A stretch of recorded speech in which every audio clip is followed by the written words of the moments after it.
ये है वो हेयर ऑयल जिसकी रेसिपी मैं नहीं शेयर कर रही थी, क्योंकि मैं नहीं करना चाहती थी। मैं चाहती थी कि मैं ये तेल बना के इसको ऑनलाइन सेल करना शुरू कर दूँ और पैसे कमा लूँ।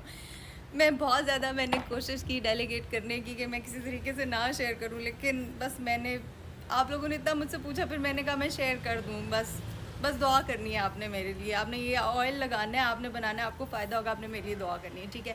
अच्छा, रेसिपी मैं आपके साथ आपको बताती हूँ। ये चीज़ें आप लिख लें। कोई एक मेरी प्यारी जो है वो काम करे कि वो एक जब ये रेसिपी लिखेगी तो वो एक कमेंट पोस्ट कर दे, ठीक है। अच्छा, 1.5 लीटर आपने सरसों का तेल लेना है। 0.5 आपने जो है लीटर कोकोनट ऑयल लेना है, ठीक है, नारियल का जो तेल होता है। 10 ml आपने कैस्टर ऑयल लेना है और 10 ml आपने लेना है स्वीट आलमंड ऑयल। 10 ml की आपको अगर आप जाएंगी ना पंसारी के पास तो आपको 10 ml की बॉटल्स मिल जाएंगी। तो ये इसकी तरतीब में आपको इतना ज़्यादा पढ़ने की ज़रूरत नहीं है कि 10 ml कितना होता है, आपको 10 ml की बॉटल मिल जाएगी, ठीक है। अच्छा, अब आपने ये जो ऑयल हैं सारे मिक्स करने हैं और इनको आपने चूल्हे पे बहुत ज़्यादा, जो ज़ीरो आंच होती है ना, धीमी आंच, आपने इतनी धीमी आंच पे रखना है। और इसके अंदर आपने डालना है प्याज, जो बड़े साइज़ का, इतना सा बड़े साइज़ का प्याज होना चाहिए, जो आपने उसके टुकड़े करने हैं, 5-6 टुकड़े उसके करने, और आपने उसको डाल देना है और आपने उसको धीमी आंच पे रख देना है। तकरीबन आधा पौना घंटा जो है आपने प्याज को उसके अंदर रखना है और प्याज जलना नहीं चाहिए, ठीक है। आंच इतनी धीमी होनी चाहिए। उसके बाद आपको 3 तरह के पत्ते चाहिए और आपको 3 तरह के इसके अंदर सीड्स चाहिए।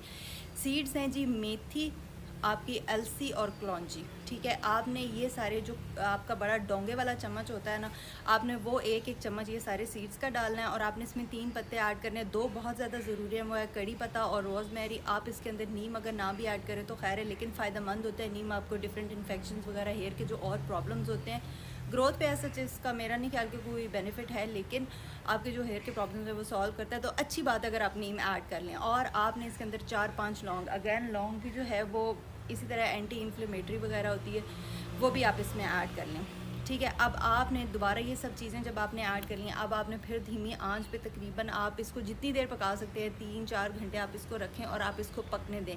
आपका मिक्सचर ये ठीक बन रहा है, इसकी वाहिद निशानी ये है कि आपका प्याज जल नहीं रहा। आपकी आंच की आपको पता ही, ये तब सही लगेगा कि ये सही है कि आपका प्याज नहीं जल रहा, ठीक है। आपने इस मिक्सचर को रखना है। उसके बाद आपने इस मिक्सचर को कूल होने देना है और आपने, मैंने ऐड किया था, आप भी कर लें तो बेहतर है, वो ये है कि आपने इसके अंदर विटामिन ई के आपने 5-6 कैप्सूल्स डाल लेने हैं, ठीक है।